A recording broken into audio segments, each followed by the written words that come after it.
Hello കൂട്ടുകാരെ, കഴിഞ്ഞ ക്ലാസ്സിൽ നമ്മൾ സംസാരിച്ചു വെച്ച ബോൾഡ് എന്ന ടാഗിനെ തുടർന്ന് വരുന്ന മറ്റൊരു ടാഗാണ് ഇറ്റാലിക്. ബോൾഡ്, ഇറ്റാലിക് ഇത് രണ്ടും HTML പ്രധാനപ്പെട്ട പല ഭാഗങ്ങളിലും നമ്മൾ ചേർത്ത് കൊടുക്കുന്നതാണ്. അപ്പോൾ ബോൾഡ് എന്തിനാണ് ഉപയോഗിക്കുന്നത് നമ്മൾ കഴിഞ്ഞ ക്ലാസ്സിൽ സംസാരിച്ചു. ഇന്ന് നമ്മൾ പറയാൻ പോകുന്നതാണ് ഇറ്റാലിക്. എന്തിനാണ് ഇറ്റാലിക്? ഇറ്റാലിക് എന്തിനാണ്, എവിടെയാണ് നമ്മൾ ഉപയോഗിക്കുന്നതിനെ കുറിച്ച് നമുക്ക് വളരെ സിമ്പിളായിട്ടൊന്ന് പറയാം. അതായത് ഒരേ ശ്രേണിയിൽ അല്ലെങ്കിൽ ഒരേ രൂപത്തിൽ നമ്മൾ കുറച്ച് കാര്യങ്ങൾ ടൈപ്പ് ചെയ്ത് കൊടുക്കുമ്പോൾ അതിൽ നിന്നും ഒരു പ്രത്യേക കാര്യം മാത്രം എടുത്ത് കാണിച്ചു കൊടുക്കാൻ വേണ്ടിയാണ് നമ്മൾ ഇറ്റാലിക് ഉപയോഗിക്കുന്നത്. ഉദാഹരണം, നമ്മളൊരു പ്രത്യേക സംഭവത്തിനെ കുറിച്ച് പറയുകയാണ്. അപ്പോൾ അവിടെ നിന്നും നമുക്ക് ഈ റിപ്പോർട്ട് കിട്ടിയ ഒരു വെബ്സൈറ്റിൻ്റെയോ അല്ലെങ്കിൽ ഒരു ന്യൂസ് പേപ്പറിൻ്റെയോ മാഗസിൻ്റെയോ പേര് നമുക്ക് അവിടെ ചേർത്ത് കൊടുക്കണം. അപ്പോൾ നമ്മൾ നേരെ ആ ടെക്സ്റ്റ് അതേ രൂപത്തിൽ ടൈപ്പ് ചെയ്ത് കൊടുക്കുകയാണെങ്കിൽ അത് കാണുന്നവർക്ക് പെട്ടെന്ന് അത് ആ സെൻറ്റൻസിൽ ഉൾപ്പെട്ട വാക്കാണെന്ന് തെറ്റിദ്ധരിച്ച് പോകാൻ സാധ്യത ഉണ്ട്. ഈ പ്രശ്നം ഒഴിവാക്കാൻ വേണ്ടിയാണ് നമ്മൾ ആ കൊടുക്കുന്ന ഭാഗം മാത്രം നമുക്കൊന്ന് ഇറ്റാലിക്കിൽ കൊടുക്കുകയാണെങ്കിൽ അത് കാണുന്നവർക്ക് അത് പെട്ടെന്ന് തിരിച്ചറിയാം ഇത് മറ്റൊരു വേർഡിന് വേണ്ടി അല്ലെങ്കിൽ മറ്റൊരു ആവശ്യത്തിന് വേണ്ടി ഉപയോഗിക്കുന്ന ടെക്സ്റ്റാണെന്ന്. അതായത് ഒരേ രൂപത്തിൽ പോകുന്നതിൽ നിന്നും നമുക്ക് ഒരു കുറച്ച് ഭാഗം ആ സെൻറ്റൻസിൽ നിന്നും വ്യത്യസ്തമായി വരുന്ന ഒരു ഭാഗമാണെന്ന് കാണിച്ചു കൊടുക്കാൻ വേണ്ടി ഉപയോഗിക്കുന്ന ഒരു മെത്തേഡാണ് ഇറ്റാലിക്. ഇറ്റാലിക് പ്രധാനമായിട്ടും നമ്മൾ ഡോക്യുമെൻ്റ് ഫോർമാറ്റിംഗ് അതുപോലെ തന്നെ മറ്റു പല കാര്യങ്ങൾക്കും ഉപയോഗിക്കുന്നതാണ്. ഇതേ രൂപത്തിൽ തന്നെ നമുക്കത് HTML-ലും ഉപയോഗിക്കാവുന്നതാണ്. ഓക്കെ, ഇറ്റാലിക് ടാഗ് നമുക്ക് രണ്ട് വിധത്തിൽ HTML-ൽ ഉപയോഗിക്കാം. സാധാരണ നമ്മൾ ടാഗിനെ രണ്ട് വിധത്തിലായിട്ട് തിരിച്ചിട്ടുണ്ട്. ഒന്നാമത്തത് ഫിസിക്കൽ ടാഗ്, അതേപോലെ തന്നെ രണ്ടാമത്തത് ലോജിക്കൽ ടാഗ്. ഇതിൽ ഫിസിക്കൽ ടാഗിലും അതേപോലെ തന്നെ ലോജിക്കൽ ടാഗിലും നമുക്ക് ഒരുപോലെ തന്നെ നമുക്ക് ഉപയോഗിക്കാം, ഇറ്റാലിക് ഉപയോഗിക്കാം. ഓക്കെ, അപ്പോൾ നമ്മൾ എങ്ങനെയാണ് ഇറ്റാലിക് നമ്മളെ വെബ് പേജിൽ ചേർത്ത് കൊടുക്കുന്നത്, അതല്ലെങ്കിൽ എങ്ങനെ ഇറ്റാലിക് നമുക്ക് ലോജിക്കൽ ടാഗിലും അതേപോലെ തന്നെ ഫിസിക്കൽ ടാഗിലും സെപ്പറേറ്റ് എങ്ങനെ ചേർത്ത് കൊടുക്കാം എന്നതിനെ കുറിച്ച് നമുക്കൊരു എക്സാമ്പിൾ നോക്കാം.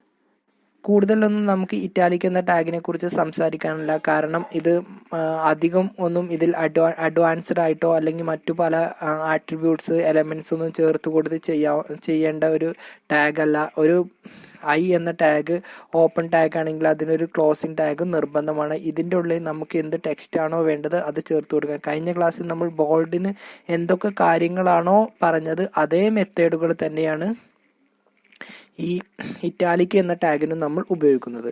അപ്പോൾ നമുക്ക് എങ്ങനെ നമ്മുടെ വെബ് പേജിൽ ഒരു ഇറ്റാലിക് എങ്ങനെ ചേർത്ത് കൊടുക്കാം, അത് ലോജിക്കൽ ടാഗിൽ എങ്ങനെ ഉപയോഗിക്കുന്നു, അതേപോലെ തന്നെ ഫിസിക്കൽ ടാഗിൽ എങ്ങനെ ഉപയോഗിക്കുന്നു എന്ന് നോക്കാം.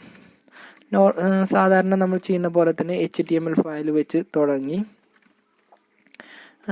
HTML ഫയൽ ഇവിടെ വെച്ച് ക്ലോസ് ചെയ്യുകയും ചെയ്തു. ഓക്കെ, ഇതിൻ്റെ ഇടയിൽ ഞാൻ നേരത്തെ നമ്മൾ ചെയ്ത രൂപത്തിൽ തന്നെ ഒരു വേർഡ് ടൈപ്പ് ചെയ്ത് കൊടുത്തു.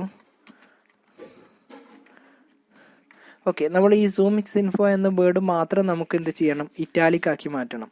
അപ്പോൾ എന്ത് ചെയ്യാം, ഇവിടെ നമ്മൾ സാധാരണ ചെയ്യുന്ന രൂപത്തിൽ തന്നെ ഇറ്റാലിക്കിൻ്റെ ടാഗാണ് എന്ന ഓപ്പൺ ടാഗും അത് ഏതുവരെ നമുക്ക് ഇറ്റാലിക് ആയിട്ട് വരണമോ അതുവരെ നമുക്ക് എന്ത് ചെയ്യാം, ഇറ്റാലിക് ഇവിടെ വെച്ച് ക്ലോസ് ചെയ്യുകയും ചെയ്യാം. ഇനി ഞാനിത് സേവ് ചെയ്തു. എന്നിട്ട് സാധാരണ നമ്മൾ റണ്ണ് ചെയ്യിപ്പിക്കുന്ന പോലെ നമ്മൾ സേവ് ചെയ്ത് വെച്ച ഫയലിൻ്റെ ലൊക്കേഷൻ അല്ലെങ്കിൽ ഫോൾഡർ ഓപ്പൺ ചെയ്യുക. അതിൽ നിന്ന് നമുക്ക് ആ ഫയൽ റണ്ണ് ചെയ്യിപ്പിക്കാം. ഓക്കെ, ഇപ്പോൾ നമ്മൾ ഫയൽ റണ്ണ് ചെയ്തിട്ടുണ്ട്. നമ്മൾ ഈ സൂമിക്സ് ഇൻഫോ എന്ന വേർഡ് മാത്രമായിട്ട് നമുക്ക് എന്ത് ചെയ്തിട്ടുണ്ട്, ഒന്ന് ഇറ്റാലിക് ഒന്ന് ചെരിഞ്ഞു വന്നിട്ടുണ്ട്. അപ്പോൾ ഈ രൂപത്തിൽ നമ്മളെ വെബ് പേജിൽ നമുക്ക് ഏതെങ്കിലും ഒരു പ്രത്യേക ഭാഗം ചേർത്ത് കൊടുക്കാൻ വേണ്ടിയാണ് നമ്മൾ എന്ത് ഉപയോഗിക്കുന്നത്, ഇറ്റാലിക് എന്ന ടാഗ് ഉപയോഗിക്കുന്നത്. ഇപ്പോൾ ഞാൻ നിങ്ങളുടെ മുമ്പിൽ അവതരിപ്പിച്ചത് ഫിസിക്കൽ ടാഗിൽ വരുന്ന ഇറ്റാലിക് മെത്തേഡാണ്. ഇനി ഇതേപോലെ തന്നെ നമുക്ക് ലോജിക്കൽ ടാഗിലും ഈ ഇറ്റാലിക് എന്ന മെത്തേഡ് ഉപയോഗിക്കാം. അതിന് എംപതിക് എന്ന മെത്തേഡാണ് അതിനായിട്ട് ഉപയോഗിക്കുന്നത്. അപ്പോൾ അതിന് നമ്മൾ എംപതിക് മുഴുവനായിട്ടും ടൈപ്പ് ചെയ്യേണ്ട ആവശ്യമില്ല. എന്ന് ജസ്റ്റ് ടൈപ്പ് ചെയ്ത് കൊടുക്കുക. എവിടെയാണോ നമുക്ക് അവസാനിപ്പിക്കേണ്ടത് അവിടെ വെച്ച് നമ്മൾ അവസാനിപ്പിക്കുക. ഓക്കെ, ഇത് നമ്മൾ ലോജിക്കൽ ടാഗിലാണ് വരുന്നത്. ഓക്കെ, വീണ്ടും നമ്മളെ വെബ്സൈറ്റ് ഇവിടെ ഓപ്പൺ ചെയ്തു. ഞാൻ അതൊന്നും കൂടി റീലോഡ് ചെയ്തു. അപ്പോൾ നമുക്ക് ഇത് വീണ്ടും ഇറ്റാലിക്കിൽ തന്നെയാണ് വരുന്നത്. അതായത് നമ്മൾ ആദ്യം എന്ന ടാഗ് ഉപയോഗിച്ചത് ഫിസിക്കൽ ടാഗിലും യു എന്ന ടാഗ് എംപതിക് എന്ന ടാഗ് ഉപയോഗിച്ചത് ലോജിക്കൽ ടാഗിലുമാണ്. ഇതേ രൂപത്തിൽ തന്നെ നമ്മൾ HTML ഏറ്റവും ലേറ്റസ്റ്റ് വേർഷനായ HTML 5 ഇത് മറ്റൊരു രൂപത്തിലാണ് ഉപയോഗിക്കുന്നത്. സൈറ്റ് എന്ന രൂപത്തിലാണ് ഇത് ഉപയോഗിക്കുന്നത്. അപ്പോൾ SITE എന്ന് ചേർത്ത് കൊടുക്കുക. എവിടെയാണോ നമുക്കത് ക്ലോസ് ചെയ്യേണ്ടത് അവിടെ വെച്ചിട്ട് നമുക്ക് ഇവിടെ വെച്ച് ക്ലോസ് ചെയ്യുകയും ചെയ്യാം. അതായത് HTML 5 മുതൽ 5 നിന്ന് അങ്ങോട്ടുള്ള മെത്തേഡുകളിലൊക്കെ ഈ രൂപത്തിലാണ് നമുക്ക് HTML 5 മുതൽക്ക് അങ്ങോട്ട് നമുക്ക് സൈറ്റ് എന്ന മെത്തേഡിലാണ് ഇറ്റാലിക് ഉപയോഗിക്കുന്നത്. നമുക്ക് മുമ്പ് പറഞ്ഞ എംപതിക്കും അതേപോലെ തന്നെ ഐ എന്ന ടാഗും നമുക്ക് HTML 5 ഉപയോഗിക്കാമെങ്കിലും നമുക്ക് അതിന് കൂടി ഒന്നും കൂടി അഡ്വാൻസ്ഡ് ആയിട്ട് മറ്റൊരു രൂപത്തിൽ സൈറ്റ് എന്ന മെത്തേഡ് കൂടി ഇറ്റാലിക്കിനായിട്ട് നമുക്ക് ഉപയോഗിക്കാം. അപ്പോൾ നമ്മൾ കൊടുത്ത വേർഡ് ഇറ്റാലിക് ആയിട്ട് വന്നിട്ടുണ്ട്. അപ്പോൾ ഇറ്റാലിക്കിനെ കുറിച്ച് ഞാനിവിടെ അവതരിപ്പിച്ചൊരു ചെറിയൊരു ക്ലാസ്സാണ്. തുടർന്ന് നമുക്ക് വീണ്ടും ഒരു അടുത്ത ക്ലാസ്സിൽ നമുക്ക് വീണ്ടും കാണാം. അതുവരേക്കും ബൈ.